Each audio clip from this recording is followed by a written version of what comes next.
తెలుసా? ఒకే కుటుంబంలో నలుగురు అక్కా చెల్లెళ్లకు ప్రభుత్వ ఉద్యోగాలు వచ్చాయి. వినగానే ఆశ్చర్యంగా ఉందా? అవును, ఇది అక్షరాల నిజం. చిత్తూరు జిల్లాలోని వేపమాకులపల్లికి చెందిన గౌరమ్మ 10 ఏళ్ల క్రితం భర్తను కోల్పోయింది.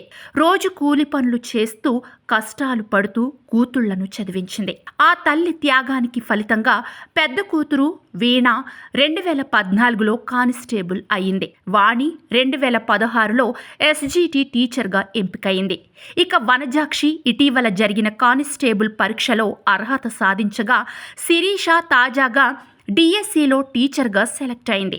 ఫైనల్గా ఒక తల్లి ఒంటరిగా కూలి పనులు చేస్తూ కూతుళ్ల కలలు నిలబెట్టింది. ఇప్పుడు ఆ తల్లి ఇంట్లో నలుగురు ప్రభుత్వ ఉద్యోగులు.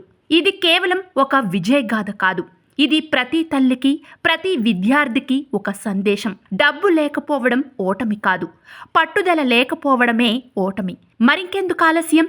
ఇప్పుడే ఈ వీడియోని మీ ఫ్రెండ్స్కి కూడా షేర్ చేయండి.